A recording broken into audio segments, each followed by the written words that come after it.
So, mga Bible apostles ka nang malangtip na itong kuhan kay training part ni sa kuhan kay magkaatubang ta mga tao mutan na dali sa kita makakuan na yun. Kaya makainundong man ta. Kunya, dili lang kay para sa kuhan, maggamit ginato sa tagsa-tagsa na ito kakinabuhi. Muli kanindot ay. No? So, unsa may title? Profound humility. Humility. Profound humility ba? Profound humility. Hapit na. Hapit yun. Pag salikway sa pagsalig sa kagalingon. Pagsalikway sa pagsalig sa kagalingon. So, medyo iko-iko kita pero na hapit na yun. Buwan na kanindot kay ang inyong mga tubag ba? Nagkaduol na. Kaya ako makasasala. Kaya ako makasala. Oh, so, doon na kaya po kay ni angkon gud. Boy tao nga mo angkon og dili siya mapubsanon. So doon gyud siya. Panultihon 5-3. Unsa man ba? Acceptance. Biglang mo pa sa understanding ba ang Diyos sa Biblia. Iko gyud siya. Accept. No, iko gyud na kay humility mi gyud na. Pagtandis kagalingon ngadto sa uban. Humble acceptance. Humble acceptance. Humble abode. So, murag na naman i-share mo niya, no? Focus mo niya, no? Iko naman ninyo. Pagsusis garbo. Pagsusi sa garbo niya, dahil ako sa natagad kamay palawom. Gikan sa libro ni Padre Jula. Sa iyang Jacob Wells. Jacob Wells expose. So, para na mapalawom, no? Sa pagpalawom na to sa ato ang kuwan karon. Pagpalawom na to sa ato ang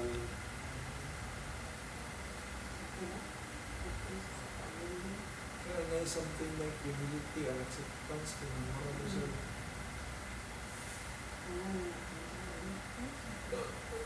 pagpalawom na to, no? Pagpalawom na to. Nya murag semua na pang no? Share na to niya punto kita.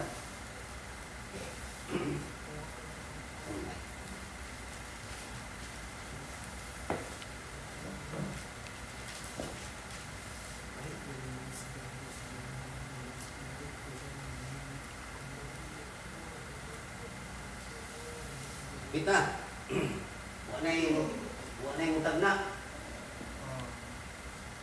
Acceptance. Effective humility. Ang inyong mga tubag, wala kayo sa mukha pero ang inyong mga tubag, haong kayo. Kaya about mas pagpaubos ng tipil, ni angkon sa pag... No? So, Profound. Wala din na sa kitang tanan, kabus at tubangan sa Diyos. In other words, mapupsanon. Okay, sa Kaya ang pride, ang tao nga mapaitas sa pride, hindi siya mo umpuan, hindi siya mo angkon, no? So, muna akong title karon, effective humility. So, kaya naman, effective humility, sa ito pa na ay effective. So, muna ang tao na ito, false humility. Kaya false humility, hindi siya effective. Kaya nagpakaubos-ubos na siya, pero likod sa kuwan, matawag siya false humility. Muna, batayan ko na nato.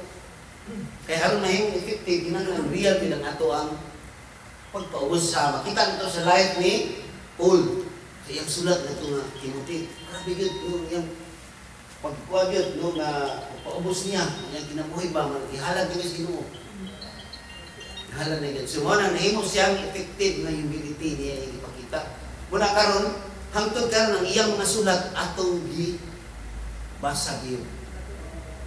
Kay inspiring man kayo ang iyang kuwan. So, nahimo epektibo ang mga sulat ni Pablo. No, sa tanan niya, mga lugar niya isuloy, no, sa mga uban ng mga tao na iyang isulatan, ang kuwan karon gibalik-balik na to. No? So, atong gibalik-balik. So, ang atong kuwan karon, nagisgot kini siya nga is all about, ang parable karon is all about the importance, is all about the fundamental importance of humility.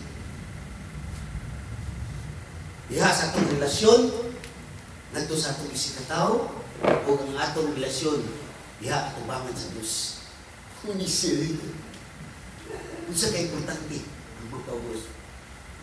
Kaya ato kuno ka sa imong mga amigo o mga kaila, dili ka mapausanon pero biruha gito ha. Sida atong tag mga tao. Wala piti din kay naro ba isip mga tao nga piti din ba? Do labi nagmakita Ya, ng nilaktan, labi na, ang mga atong nilaktan. Napo to siya issue.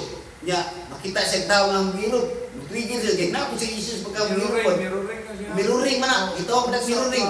So makaatod mga tao nga Alas evangelism. napoy dili pa kung saan niya napon sa issue sa ito balikon kita sa mo trigger sa part mo nang miruring. Unya amo sa tayo mo kuan mo tira sa dayon. Protocol. So sabot sa akong gingon it is fundamental importance ang humility diha sa atong relasyon sa atong katao.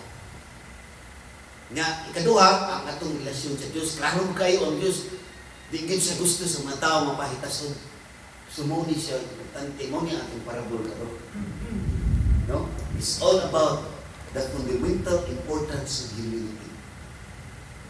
Nya kani siya ang ato agarong ebanghelyo, ang kaning ato ang atong parabol karon misunod ni siya kay ato niagi Luke Kapitulo 14 18 ono to 8. 8. Kani siya gisunod ni siya dayon.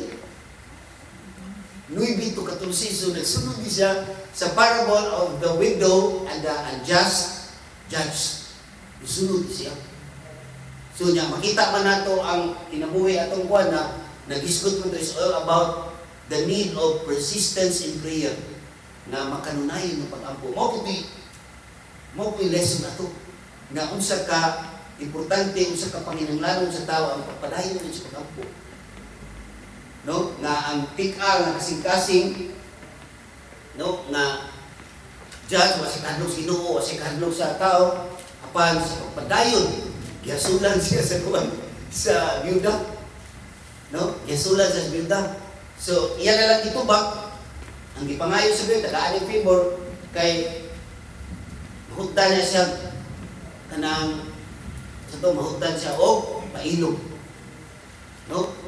So, how much more ang atong Ginoo kung kita mangayo labi na sa Espiritu Santo. Kaya ang Espiritu Santo suma sa Romans 8 verse 56 dili ta kabaw mo po. Mo tinisgot sa Romans 8 verse 26 na kitang tao atong witness dili ta mantigo mo po mo na nga gitabangan tas Ginoo sa pag-ampo pala nato daan. So what kita angay ka pangampo day?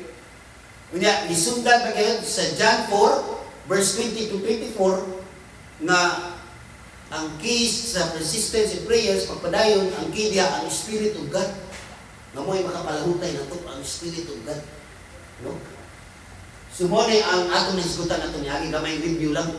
So karon ang sumpay ani sa upang ang sumpay ang verse 8 doon na siya hagit ani.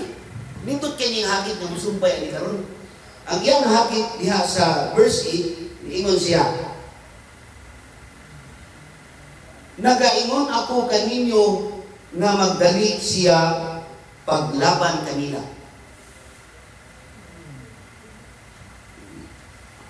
Luyo ni ini tanan.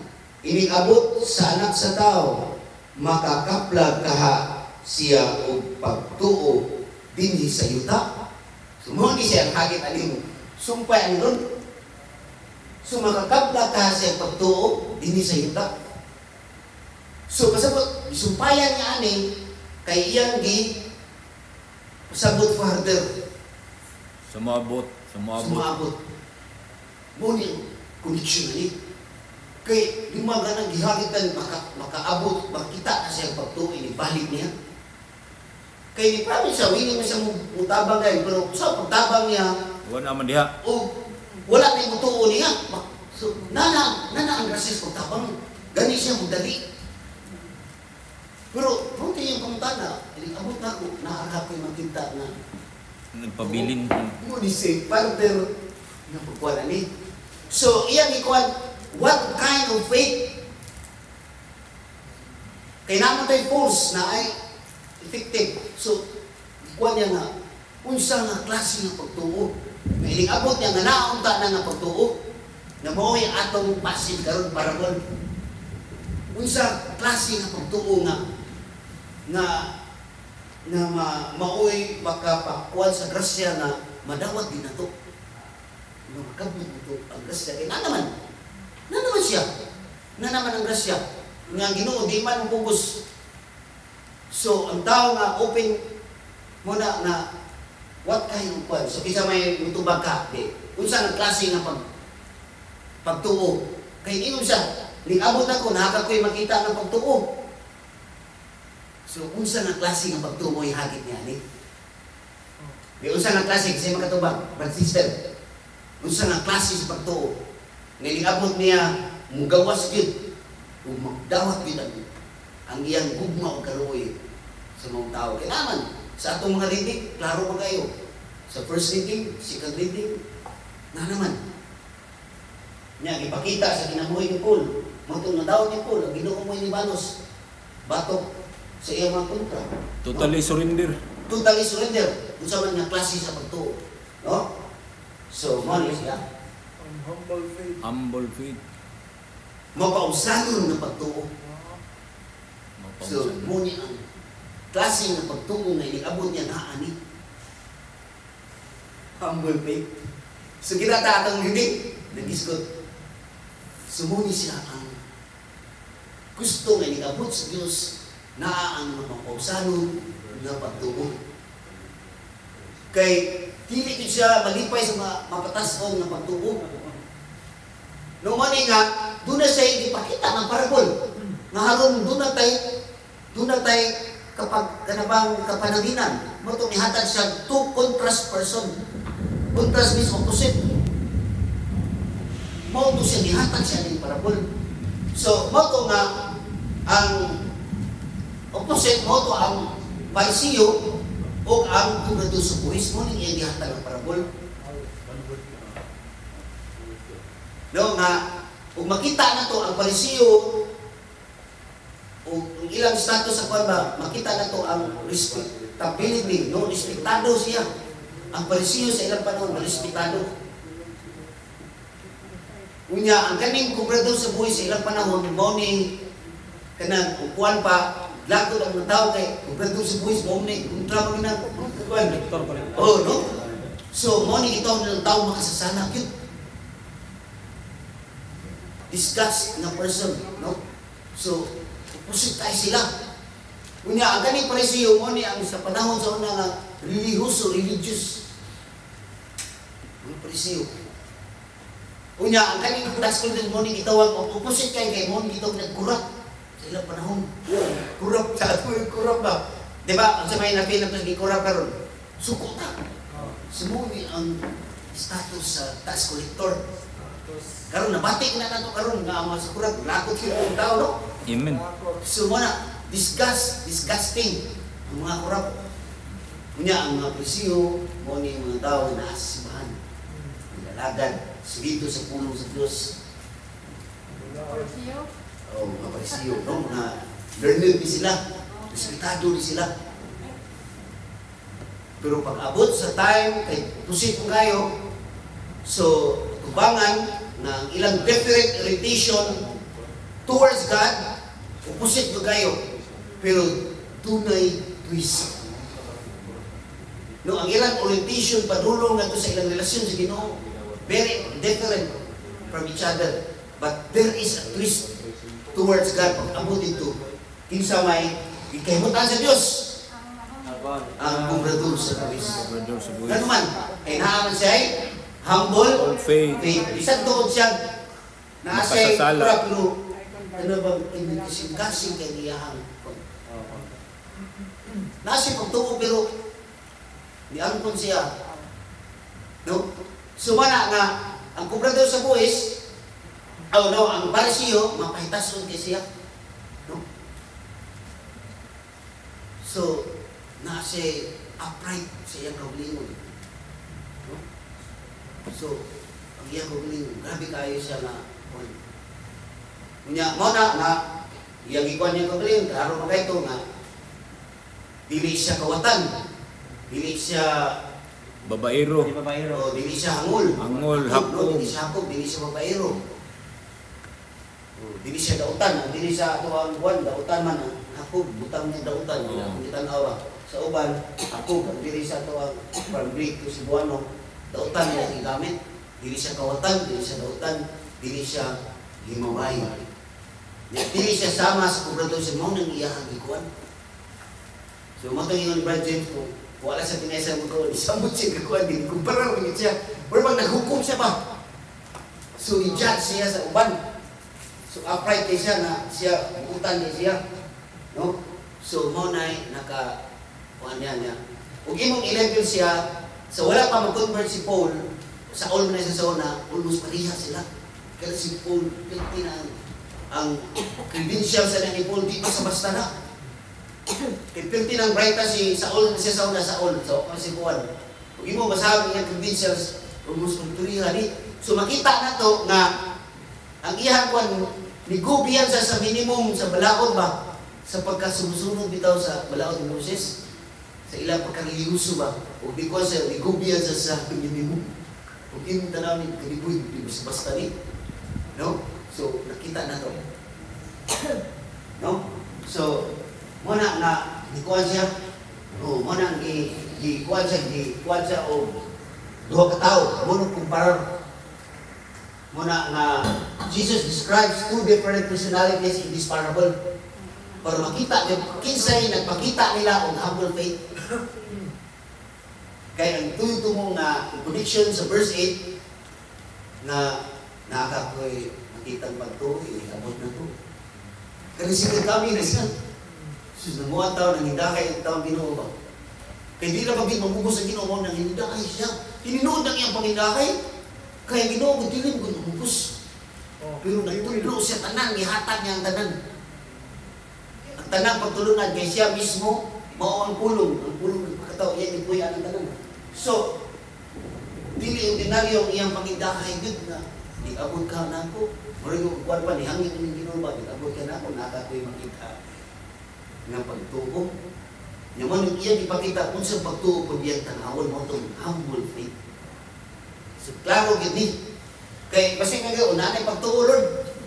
So, di klaro niya karon nga mo, di gusto nga pagtuo, balik nga naani nga pagtuo. Nung sisumpay din niya nga mo nga parabol. Kaya kasi masipya siya ng pagtuo, natin pagtuo, pero gusto kita mo hukom, gusto kita nga kanang proud kita, tubangan sa Diyos. Kunya, so, no, hindi siya gusto na nga mapitas ang nga pagtuo. Klaro niya karon sa atong parabol. A humble faith. Okay, so the Pharisee gratitude of praise of God. I thank you. Salamat kung imo Ginoo. So nagpasalamat. So mao man atong ikuan nga atong niagi nga kuan ampo siya. Katong gitawag na to kanang gitawag na to grateful. Sa ito? Grateful faith. Grateful faith. Mapasalamatong nga pagtuo. Sumoni siya nga dunay sakto nga mapasalamatong nga pagtuo, dunay po sayo nga mapasalamatong kung isang example. Nga nagpasalamat siya, pero sa iyo pag pagpasalamat. Kay Katapusan, proud nagpandi mo naman. kasi siyang kagalingon. Apay, sumuni, batayanan siya kayo pagpasalamat. Sumuni siya, no? So, the Pharisee compared himself to others and enumerates his accomplishments. Enumerate pa niya mga accomplishment niya sa imbangan. No, enumerate niya. No? So, muna ang buwan. Kita na ito picture down. The Pharisee with much affinity to Saul. Muna kung ngayon niya Saul, muna si Paul na almost sumugid sila, may kaparihan sila ba? No, ni Saul. No, sa kinabuhi ni Saul na wala pa siyang convert ba? Kaya pagka-convert niya, nahimo naman siya Paul, Saint Paul siya, no? So, nakita na ko sa life ni Paul karon, pagka mapausanon yun, pagka mapailubon, pagka inantuson. Kung bisa gipis basta kay dugo sa mga presiyo niya. Doon sa mga connection ng mga teachers of the law, mga bagitan sa balaod. Pero iyang gikuyan, pagkamapausanon na pagtuo. Pero mayon ka sa ilahang credentials ng linduha, pare-pareha sila. No? Pareha sila. Pero si Paul, wala din napakita. Hindi iyang gikuyan ang tinubuhi. So the tax collector's acceptance of his unrighteousness and prayer for God's mercy. So minangkon siya sa iyang Dili musod. pagkadautan. Na wala siya makita na maayos ang kinabuhi. So mo ni opposite ali. No mo ni ang twist ali na unta successful unta ang polisiyo pagkaabot sa time tubangan sa Diyos failure siya. Kunya ang kaninta failure ta ni tax collector pero pagkaabot sa time tubangan sa Diyos kuno siya nahimo siya successful. No? Kay ipakita niya ang pag-angkon sa iyang sala, magkausanon na pag-angkon, no? Diha na igawas kayo ang kugma o nagtapot niya, nadawat niya ang kugma o kaluwi sa Diyos, o pagdahig sa Diyos niya. O ikayhutan siya sa Diyos. Sumani na tabo. The tax collector beating or striking in his breast. In Greek means, it took him and has the two meaning. Meaning, the mourning of having sinned. The mourning for having lost someone. Sumana siya meaning, anak, na magulanon siya no, sa nahimo niyang kasalanan o magulanon siya no?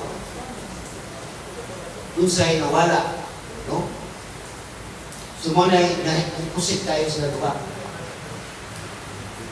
So, money ang nahitabo sa Parisiyo na unta, learned man siya no? Dili siya kuwan ani kanang equip siya ni nga panintuyon kani si Rabbi Hillel mo ni siya yung mga sa wala pa si Jesus mo ni mga bagitan ng mga teachers sa panahon. So dili siya ignorante ani ang Parisiyo pero wala siya no nakadungog man tingali siya pero nabungol tingali siya tungod siya pagkamahita. So nindot kay teaching sa mo ni mga karaan teacher, kani bitaw na ito, Rabbi Hillel. So yan, isulti at masahon, tanan? Keep not aloof from the congregation and trust not in yourself until the day of your death, and judge not your fellow human being until you have come to his place. So, we go to see mo, Brad is that, no? So, mana sa giingon nga dili ignorante ang Parisiyo ani kay learning din siya, subay ko siya. Pero wala ni niya madunggi dingali. Nga, no? Not in yourself until the day of your death. No? Dili ta kana ba makiglain sa atong isikatawo. Kato bagay mo lang na dili ako sama niya ng tulog. May distansya sa katawang bro. So alok siya sa uban na kita niya nga sa lagi. No? Dili gay kay sumala gani si ingon si Jesus, miari ako sa kalibutan dili sa mga matarong. Miari ako tungod sa mga masasala. So, unang ang Ginoo dili siya alok, hindi nakigsalo siya. Kani tawanaw dautan ginyo kay nakisalo sa mga dautan. Ako ti yang ingon. Ito ba mayari ako kay ang daay mga sakit na kinahanglan ng doktor. Apan ang walay mga sakit wala makinahanglan ng doktor. So wala ni ali ako sa kalibutan dili sa mga matarong o dili sa mga magsasala. So dili siya alok sa mga tao nga labing ubos og mga sinalikway yes katilingban. No? Sumali ko na din. Na ikadua, na judge not your fellow human being until you have come to his to his place. Sabot ba ka ng hindi ko lang tayo ka ng ito ang hukom dahil sa tao kami. Unless kung kita na naasiyahan di balugan pa kanong sa iyang kinasulit. Unless na makasuway ta sa iyang balugan. Hindi ko sa muli. Unless you are in the shoes of that person na usay na nakita ko hukom ang tao pero dahil huwag ka makasuway sa iyang kinasulit. Sama sa mga bata karon na mga bata na sinalikway sa mga ginikanan na nagsuloy-suloy sa kadalanan nagpakilimos na usahay hukman na yung inunin sa mga bata at yun ang mga bata mga kuwan niya ay ang mga bata pa nito parang hukom nita na managsun ni teacher Halel din ni Rabbi Halel Rabbi Miss Teacher na hindi tang hukom dahil unless kung mapuyan na to Ang ilang dinabuhi. ilang inuwi sabot ano ba yan to be positivist mind ba na hindi na ito ato siya kung saan may ani ni sila Sige lang pangayo na sila eh. gano'n may ani ni sila pero mag until na makasabot ka o pamutalan na laro na unsa ni sila wali kasawat ka na kaya sa'yo kung gusto mo rin na dilita mo kung ba isa ilundan ka itak ka o lumoni di pa sa ultimate kayo ni Rabbi Hillel so karon atong reading at the guns atong masabtanan humility elevates the prayer of the humble pierces the cloud to reach God's own ears until the day of our return to Him. So, ang pag-ampo sa pagkausan, ang mapausanon, kasaka, maningon na ang mapaubos, ipataas, o ang mapataas, ipaubos. Mga humility, elevates, ipataas. The prayer of the humble pierces the cloud, mga pag-ampo sa mga kabus, o mapausanon, mulagbas sa panganod, o mabot sa dalungan sa lips. Pagkanindot, no? Until the day of our return to Him. No, until. So, pagkanindot. Tawanan nyo siya. The prayer of the righteous is very effective. Ano naman? Kay effective humility man niyang kuyan. The real righteous. The genuine righteous. No? Wala siya ang lipanda. Ito basahan ang pagkabisaya. Ang Bisaya ito, kanan. Ang pagpaubos, makapasaka. Ang pag-ampo sa mapausaton, mulahos sa panganib. Aron makaabot sa pagdumog sa Diyos hangtod sa atong pagbalik kaniya. Mana siya Bisaya na. Atong tagbaw, atong tauhaw. Atong masahon, kanan.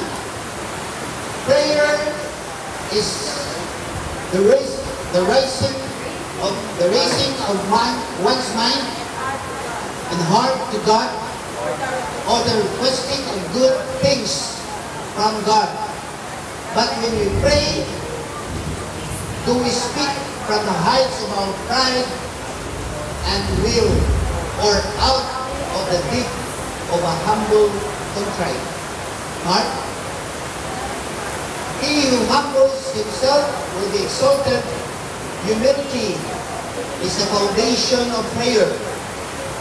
Only we humbly acknowledge that we do not know how to pray as we ought, are we ready to receive freely the gift of prayer. Man is a beggar before God. Ang tanan, ang tao, no? Makalilimos at tubangan sa Diyos. So, walay tao, wala makinanglan Ginoo. Ang tao, ang ito wala makinanglan Ginoo, mao to si Lucifer, kay mao to. He is the father of pride. Lucifer is the father of pride. Kung wala siya makinanglan Ginoo.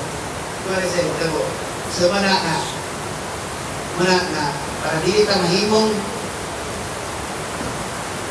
kanang instrumentos ni Lucifer, kinahanglan na ito ang kinabuhi na humble faith. So, ano itong sharing? How do you understand humility as described in the gospel? Can such humility be emulated? Share a personal experience. Okay? Reggie Bill, translate to Tiwala.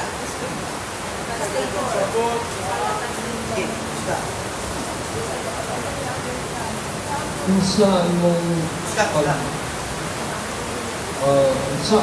saan mo pagsabot ang kung saan mo pagsabot ang pagkamag-ofisyan na di pa